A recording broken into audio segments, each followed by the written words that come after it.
నుండి మీ సేవకుని చక్కటి అల్లుడిగా బహుమానంగా మీరు ఇచ్చారు.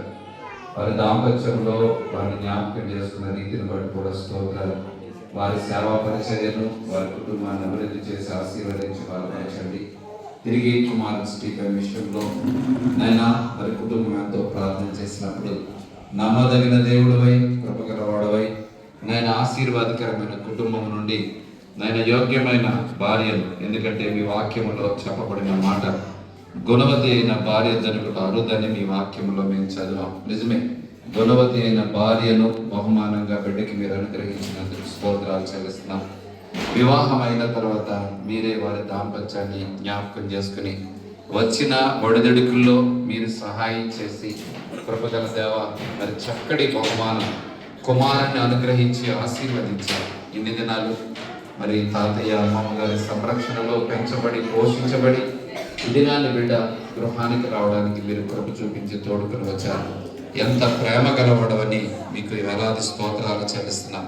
ఇదంతా మీ కృపే తప్పితే మా యొక్క బలము కానీ, శక్తి కానీ, జ్ఞానం కానీ కాదు అన్న బలహీన సమయాల్లో కూడా ఎన్నో రీతులుగా మీరు జ్ఞాపకం చేసుకున్నారు. సజీవుడిగా లేవనెత్తారు. ఈ గొప్ప ఆశీర్వాదకరమైన సమయాన్ని మీరు అనుగ్రహించిన ఈ స్వాధ్యాన్ని, ఈ బహుమానాన్ని కనులారా చూసి సంతోషించే భాగ్యాన్ని కూడా మీరు అనుగ్రహించినందుకు స్తోత్రాలు. స్టీఫెన్ సేవా భారాన్ని కలిగి నేను చక్కటి తర్బీదు కలిగి నీ పరిచర్యలో ఉన్నాడు. మీ శక్తి చేత నింపి మరి నాయన మరి తల్లిదండ్రులు, కుటుంబం ఎలాంటి ఆశ కలిగి ఉన్నారో అంతకంటే ఎక్కువగా బిడ్డపై మీకున్న ఆశ గొప్పదని నమ్ముతూ ఈ ప్రాంతాలలో బలమైన స్థానంగా మీరు వాడుకోండి. అనేక స్థలాల్లో నిలిచి పరిచర్య చేయడానికి, సంఘాలు నిర్మించడానికి, సేవకులను బలపరచడానికి, ప్రోత్సహించడానికి, అనేక ఆత్మల రక్షణాత్మక కార్యాలు జరగడానికి ప్రభు చూపించండి. అన్నించిన రెండవ కుమారుని కూడా మీ కృప హస్తాల్లో పెడుతున్నాం. ఆయన ఈ లోకంలో మీ పరిచర్య, మీ సేవ కన్నా నిన్నైన ఏదీ లేదు. ఇవ్వడం కూడా జ్ఞాపకం చేసుకుని బాధపరచు వాడుకోండి. అలా రోజున కూడా మంచి ఆరోగ్యం ఇవ్వండి.